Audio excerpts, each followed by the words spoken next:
Ya, sudah kembali lagi bersama kami dan seperti yang kami janjikan, kita ni selepas ini akan ada satu segmen tindakan iklim di mana narasumber yang kita ni hadirkan pada pagi ini pun sudah berada di sebelah kami ni, Sarina. Kita ni akan bersama dengan Pengiran Dr. Nur Afizan binti Pengiran Haji Abdul Rahman. Assalamualaikum. Waalaikumsalam. Apa khabar pada pagi ini? Baik. Alhamdulillah. Baik, satu topik yang saya rasakan cukup menarik ya. Memandangkan ini merupakan salah satu usaha daripada Kementerian Kesihatan sendiri ya. Ada mewujudkan satu task force ya. Jadi ini akan kita bincangkan dan ingin mengetahui di sebalik peranan, fungsi dan apakah usaha-usaha ke depannya untuk kumpulan task force ini. Tapi ni Doktor, izinkan dulu kita menayangkan satu sisipan yang kita rasakan cukup penting juga untuk disaksikan oleh penonton kita ni supaya kita dapat mula faham, dan selepas itu barulah kami akan mengajukan beberapa soalan kepada Yang Mulia Doktor ya. Jadi bagaimana kalau kita saksikan dulu?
Satu wahana ataupun video sisipan ya, inisiatif kelestarian untuk menjamin hari esok yang lebih sihat dan juga sejahtera dan mapan.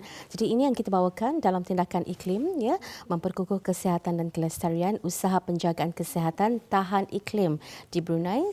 Telah kita perkenalkan di umum ya.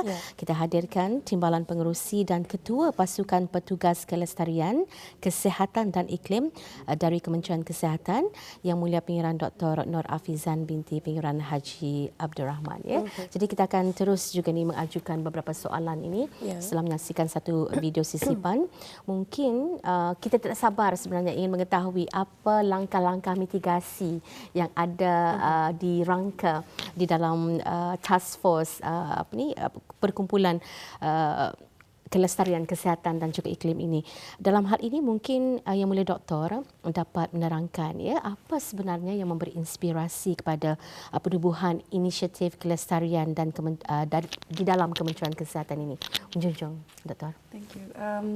Inisiatif kelestarian ini sebenarnya diinspirasikan oleh keperluan mendesak yang kami realise especially terutamanya in the last few months kalau bis kita melihat telefon kita ni banyak viral kan, all these apa kami panggil extreme weather events, di mana beban penyakit daripada bukan beban penyakit, beban pesakit yang datang ke arah servis kami di Kementerian Kesihatan semakin meningkat, bukan saja dari normal diseases yang sudah kita ni lihat, tapi juga bertambah kerana extreme weather events. For example, dari direct impact kerana extreme weather events you can get injuries kan, ataupun indirect impact seperti heat waves. So heat waves sekarang kita ni banyak melihat sudah pesakit-pesakit yang datang kerana heat wave related illnesses, Dan kedua juga, for example, jerebu kan, kita ni selalu melihat jerebu, especially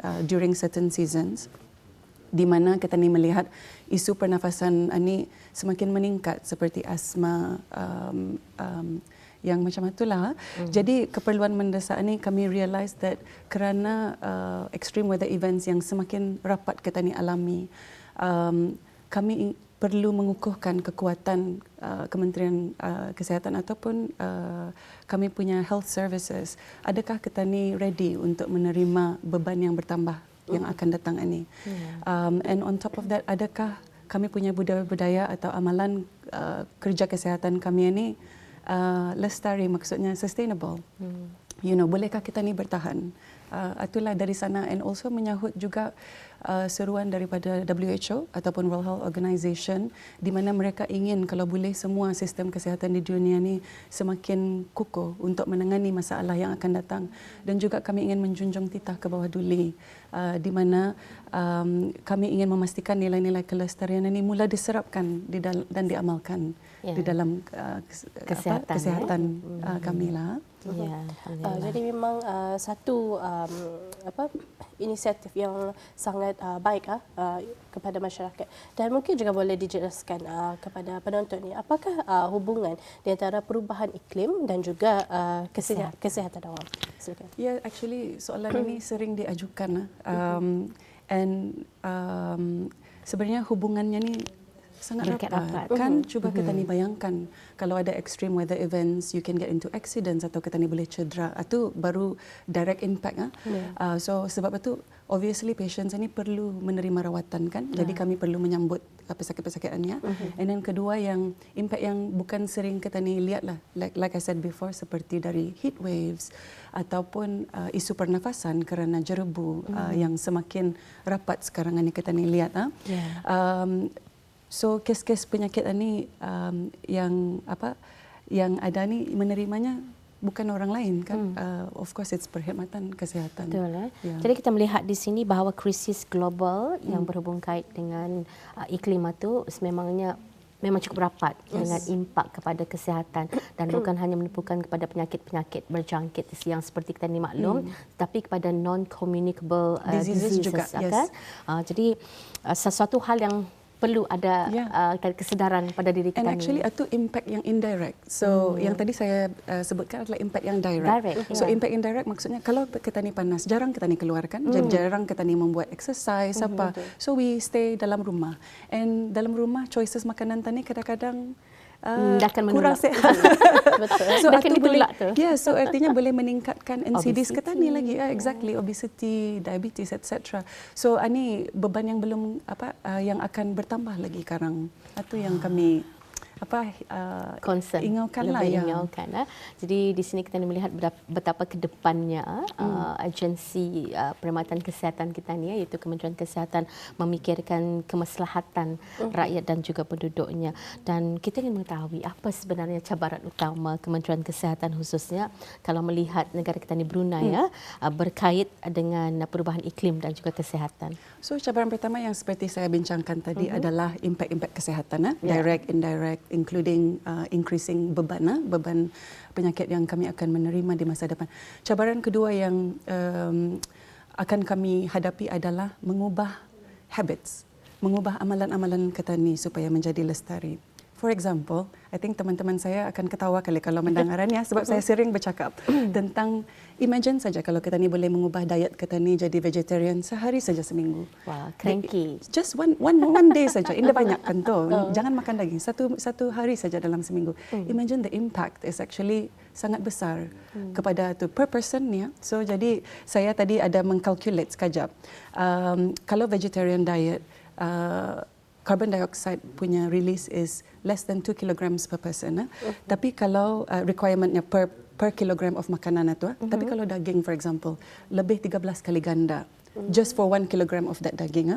So artinya kalau kita ni for example lah, kita ni ingin makan meat atau vegetarian sehari saja dalam seminggu, you can actually cut down kita ni punya carbon emissions a lot. I use an example pakai round trip ke KB. You know berapa kali boleh kita ni ulang alik ke KB? In 1 year, if you cut down just 1 day a week, it's equivalent to 6 to 8 round trips ke KB. That's a lot. 6 ke 8 kali ulang alik ke KB dari Brunei Muara. Itu how much carbon emission we can save. I'm sure my friends are laughing right now. Ada teori yang orang boleh dicuba untuk memberikan kefahaman. And also it makes us lebih sehat. You know, you reduce your risk of NCDs. Makanan kita ni lebih sehat. So itu salah satu example sajalah amalan yang boleh kita ni buat sebagai rakyat biasa. Jadi saya setuju juga. Mungkin dapat dipraktikkan ni nanti untuk menjadi vegetarian dalam satu hari. Kerana apa ni? Kerana banyak juga restoran-restoran di negara Benda Darussalam pilihan. Mempunyai pilihan makanan untuk vegetarian. Dan mereka ini menghidangkan makanan-makanan yang sehat dan juga sebagainya. Mungkin dapat dipraktikkan ya nanti, Doktor. Jadi soalan seterusnya, bagaimanakah pengisytiharan WHO mengenai krisis iklim sebagai krisis kesihatan mempengaruhi inisiatif kita ni? Ini sebenarnya pengisytiharan WHO dari Dr. Tedros was announced tahun lepas 2023. Ia menyatakan climate crisis is a health crisis ataupun krisis iklim adalah krisis kesihatan. So itu maksudnya WHO sendiri menekankan kepentingan macam mana kita ni mesti menyediakan perkhidmatan kesihatan seluruh dunia supaya berdaya tahan lah. And di atas itu juga bukan saja berdaya tahan tapi habit kita ni mesti juga sustainable kan, mesti diubah budaya kita ni apa. Actually emissions dari perkhidmatan kesihatan seluruh dunia in terms of carbon emissions is about 5%. That's a lot. Itu banyak sebab kalau kita imagine, you know, saya sebagai pakar bedah sebenarnya you know, when I operate kami banyak menggunakan for example disposable things lah and ataupun you know, kami produce clinical waste. And clinical waste ini, for example, di incinerate atau dibakar. So imagine the carbon emissions from that. Bukan saja tu, tapi dari segi sumber lagi, dari mana kami mendapat produksi-produksi itu, berapa carbon emissionnya. So what they found was that dari perkhidmatan kesihatan sendiri, seluruh dunia, carbon emission saja 5%, which is a lot. Itu untuk jangka masa sekarang yang sudah dianalisis, tetapi bagaimana halnya untuk 20 tahun ke depan, 30 tahun ke depan, kalau kita ni indah cuba mencegah dan cuba mengawal, sekurang-kurangnya dengan ada peningkatan kesedaran di kalangan masyarakat itu, we can be more sustainable, kurangi production dan memperlahankan kesan-kesan buruk. Because as our population increases, demand increases. So dengan itu juga, then our waste will also increase. So macam mana kita ni akan membuat ini supaya sustainable lah. Dan mungkin dalam hal ini juga, inilah yang saya nyatakan tadi, Indah sabar kan mau tahu apa antara langkah-langkah mitigasi ataupun barangkali peranan task force iklim, kesihatan dan kelestarian dalam mencapai matlamat inisiatif kesihatan untuk negara kita ni. Salah satu projek kami yang pertama adalah Misi Green Possible. So Misi Green Possible ini adalah satu misi untuk mengubah amalan hospital ataupun amalan kesihatan kami lah supaya menjadi more sustainable atau makin hijau. So salah satu daripadanya ialah membuat seperti membuat workshops untuk mengajar macam mana caranya juga because we have to make sure that kami punya practices masih selamat. It's still safe, untuk pesakit-pesakit kami, tapi juga lestari. So these workshops di mana kami akan membagi sumber latihan dan juga rancangan strategik, for example, ke mana arahnya kita ni akan menuju lah dari segi praktis kita ni. Yes. Tapi adakah bengkel itu dibukakan kepada orang ramai ataupun hanya untuk kaki tangan saja? Ini untuk sekarang hanya untuk kaki tangan pula, untuk jadi mungkin health ada practitioners lah. Tapi untuk public, I think you're gonna ask that question kalau untuk public ini mungkin kami planning insyaAllah lah maybe in the future kami akan membuka like kind of awareness sessions. Memantapkan dulu kumpulan dalaman ini dan barulah nyorang selepas satu barangkali merangka untuk lebih membuka mungkin bengkel, seminar ataupun mungkin jerayawara awareness kesedaran kepada masyarakat kita ni.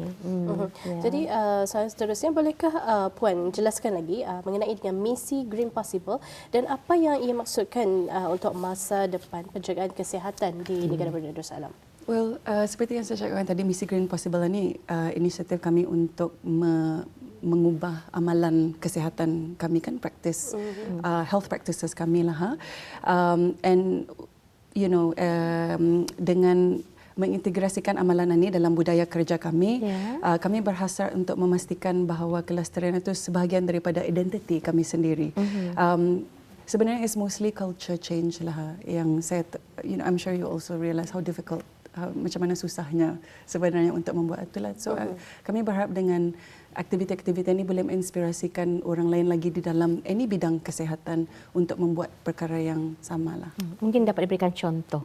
Apa contoh yang sudah mungkin secara perlahan dipraktikkan ataupun diubah untuk benar-benar menjayakan misi Green Possible? So for example, pemakaian BruHIMS ataupun BruHealth. Dengan BruHIMS dan BruHealth kita ni mengurangkan pemakaian kertas. And then kalau BruHealth, kalau bis kita realize on your phone, boleh kita ni check results kita ni. Boleh kita ni booking appointment lagi. Jadi because of that, mengurangkan keperluan perjalanan kita ni untuk ke klinik-klinik itu, ke hospital itu. Jadinya you reduce carbon emission by doing that.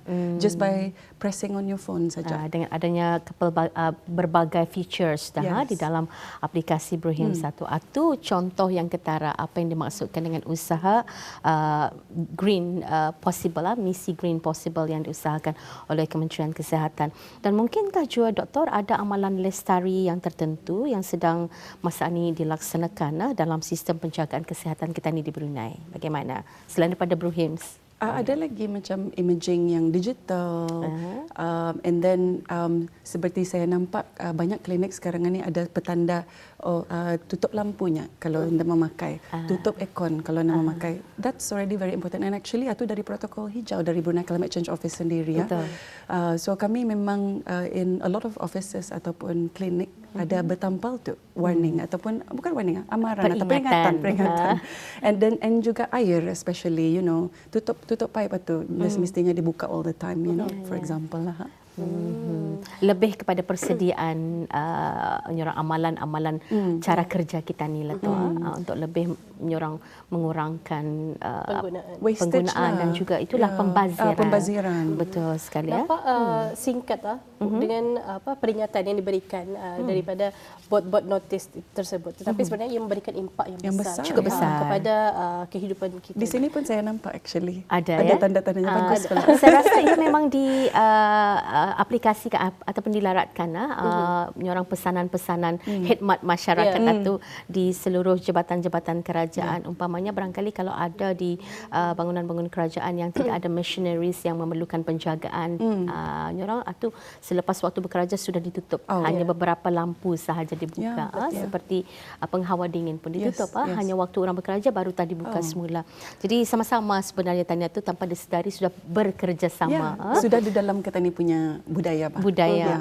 Dan macam mana task force merancang untuk melibatkan masyarakat tempatan dan juga pemegang kepentingan ataupun stakeholders maksudnya tu untuk mempromosikan kelestarian ini?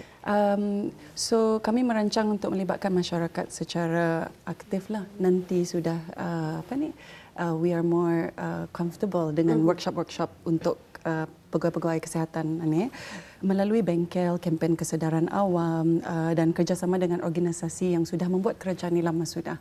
So kira partnerships lah dengan government stakeholders dan juga non-government stakeholders untuk sama-sama kita ni membina budaya yang semakin lestari di masyarakat kita ni. Betul. Jadi mungkin doktor juga dapat memberikan sedikit harapan terhadap kesan inisiatif kelestarian kepada generasi yang akan datang. Ya.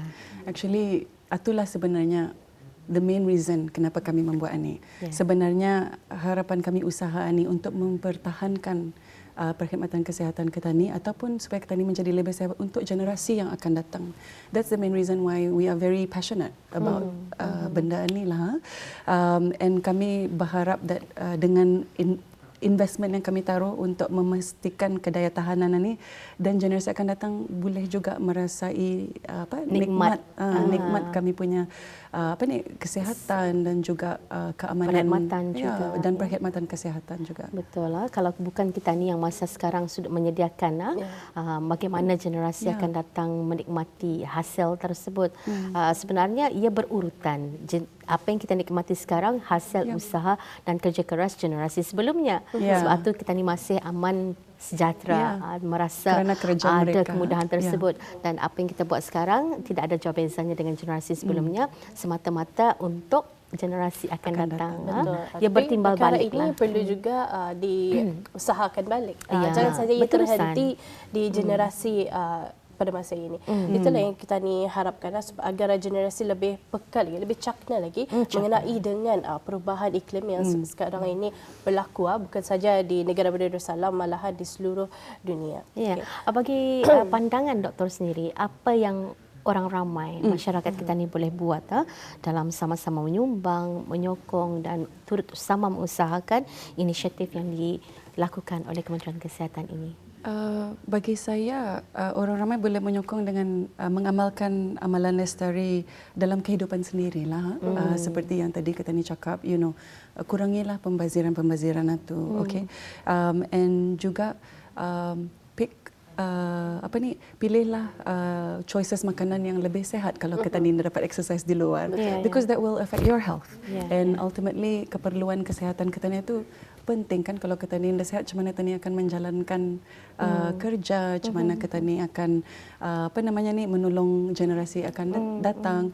So it's not just about kita ni punya budaya lestari atau being sustainable diri sendiri, tapi juga memilih choices yang lebih sehat untuk permakanan kita ni, gaya hidup kita ni, exercise. Betul. Kerana kalau kita ni cuba membayangkan apa akan terjadi apabila kita ni culas ataupun cuai dengan apa nikmat yang kita ada sekarang, impaknya pastinya akan merasa generasi akan datang. Jadi bukan hanya penyakit-penyakit berjangkit yang bertambah, tetapi juga dalam hal mungkin fizikalnya sehat, tetapi mentalnya. Benar. Kerana kesihatan mental itu pun antara satu hal yang boleh terimpak ataupun terkesan oleh perubahan iklim itu sendiri.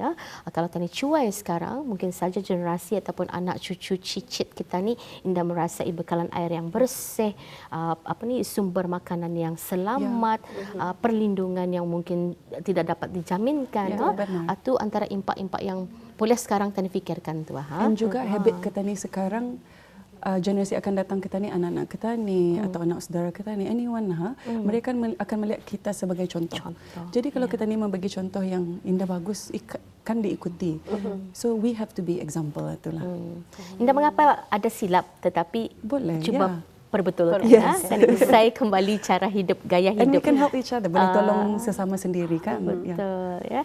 Dan saya percaya juga para profesional kesihatan seluruh dunia sudah pun bertindak balas terhadap bahaya kesihatan yang disebabkan oleh krisis perubahan iklim seperti juga negara kita ni, Brunei Darussalam ni. Ya, tepat sekali. Jadi dalam cara apakah ni orang ramai boleh menyumbang atau menyokong inisiatif yang diketuai oleh Kementerian Kesihatan? Mungkin ada tambahan lagi. Ada tambahan. Maybe joining in kami punya activity nanti kalau sekiranya ada, that's one way boleh support. And then kalau ada bengkel, maybe you can be a volunteer juga, ini kira tambahan lah. Ataupun boleh menyumbangkan idea atau feedback yang tertentu macam mana kami boleh improve nanti kalau kami sudah membuat Jerewara tu. Tapi buat setakat ini, adakah orang platform yang boleh kami rujuk untuk mengetahui usaha-usaha task force kelestarian kesihatan dan juga iklim di negara kita ni? Actually kami akan mempublish social media page baru nanti, and we will advertise melalui Ministry of Health Brunei punya Instagram lah. Baik, apapun kita ucapkan junjung kasih kepada Yang Mulia Pengiran Dr. Nur Afizan binti Pengiran Haji Abdul Rahman, Timbalan Pengerusi dan juga merupakan Ketua Pasukan Petugas Kelestarian, Kesihatan dan Iklim Kementerian Kesihatan, memenuhi ruang masa dalam segmen tindakan iklim untuk minggu ini. Terima kasih. Terima kasih. Assalamualaikum. Waalaikumsalam.